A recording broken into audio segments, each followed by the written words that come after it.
Welcome everyone to Start, Sit, Stash, Quit Week 8. My name is Justin Boone, the lead fantasy analyst at theScore. It's another fun week around the NFL. The trades keep coming, especially at receiver. But now we got to shift our focus to Week 8. We got to get your lineups ready. We got to get your benches sorted out. So let's begin with my favorite starts and sits for Week 8. And we'll get to some of the players that I'm stashing, and then we'll talk about some players that I think you need to drop as soon as possible. But let's kick it off with the starts. And at quarterback, Jared Goff hosting the Titans. Goff has been on a roll lately. 3 straight top 10 fantasy finishes. He's up to QB 12 in fantasy points per game on the season. And the Lions are big favorites at home in this one. They're facing a Titans defense too that's better against the run than they are against the pass. Tennessee hasn't allowed a running back to eclipse 65 rushing yards on them this year, but they've given up top 12 fantasy weeks to 3 of the 6 quarterbacks they've faced. You got to get ready for Goff to make that 4 a 7. He's a QB1 this week.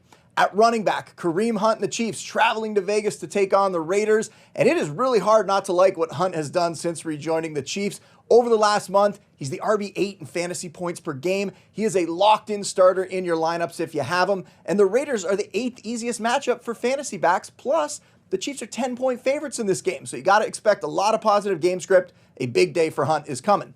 At receiver, Jalen Waddle facing the Cardinals, and this has everything to do with Tua Tagovailoa back for Miami this week. At least that's the expectation when we're recording this on Thursday. And Tua doesn't solve all the Dolphins' problems, but it sure helps the skill position players. They've really struggled to produce while he's been out. Waddle had over 100 yards in the opener with Tua, hasn't topped 50 yards in a game since then. It also helps that Miami's facing the Cardinals. They're giving up the 7th most fantasy points to wideouts this year, so Waddle can come off your bench, get back in your lineup. He's a fantasy wide receiver 2 this week. And then the start at tight end, Cade Otton for the Bucks. You know all about the injuries the Bucks are dealing with. Chris Godwin's done for the year. Mike Evans out for a few weeks, maybe more. They've got some interesting receivers there you could pick up, like the rookie Jalen McMillan. But don't forget about their tight end, Cade Otton. He's put up at least 40 yards or a touchdown in 5 consecutive games. And when all the injuries happened in Week 7, it was Otton who caught 8 for 10 targets, had 100 yards in that game. He is a tight end 1 in fantasy as long as Evans is out. Now we got to jump to the other side of the street here. We got to talk about sits, and the sit at quarterback. I am worried about Geno Smith taking on the Bills this week. He's been a decent fantasy streamer this season. He's leading the league in passing yards through 7 games, but DK Metcalf, he got banged up last week. His status for Week 8, it's unknown at the moment, and even if DK plays, he probably isn't going to be 100%. We also have to consider this matchup. Buffalo, one of the 10 hardest opponents for fantasy quarterbacks. And it's not like Geno is about to just fall off the fantasy map if DK can't play, but I'm not as excited about him for this game. I think he's more of a mid to low end QB2 this week. For my sit at running back, Nick Chubb versus the Ravens. I know it is awesome that he returned. It's awesome that he scored a touchdown last week. I also understand that they had not 1 but 2 quarterbacks get hurt in that game, so that really causes the offense some problems. But Chubb only managed 32 scrimmage yards on 12 carries, and 10 of that came on 1 reception, and that was against the Bengals. They're not even a tough matchup. Now he's got to go against the Ravens this week, and no surprises, Baltimore a 9-point favorite in this game.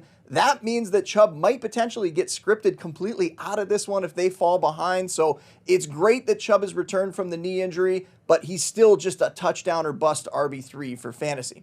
For my sit at receiver, I cannot believe I'm saying this, but Marvin Harrison Jr., he's facing the Dolphins. And listen, the guy is a talented young wideout. He's going to have a great career, and he could go off at any time. We've already seen that happen this season, but the results just haven't been there most weeks. He had that 3-week stretch where he scored 4 touchdowns. That was great for fantasy. But over the last month, he hasn't topped 45 receiving yards in a single game. Now, in his defense, he did get hurt in one of those contests, so we'll mention that. But when you look at his opponent this week, the Dolphins are giving up the fewest fantasy points to receivers this year. Is this really the spot that you're expecting that he can come through with a big game for you?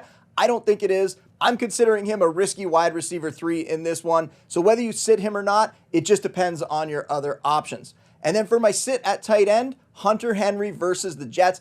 I know some people really like this guy. He's had a couple huge stat lines this year. He had over 90 yards in 2 games. But outside of those really big games, he's been held to 32 yards or less 4 times. He's going against the Jets now. They're the 9th toughest opponent for fantasy tight ends. There's definitely going to be some spots that you can play Henry coming up now that Drake May is starting and performing pretty well.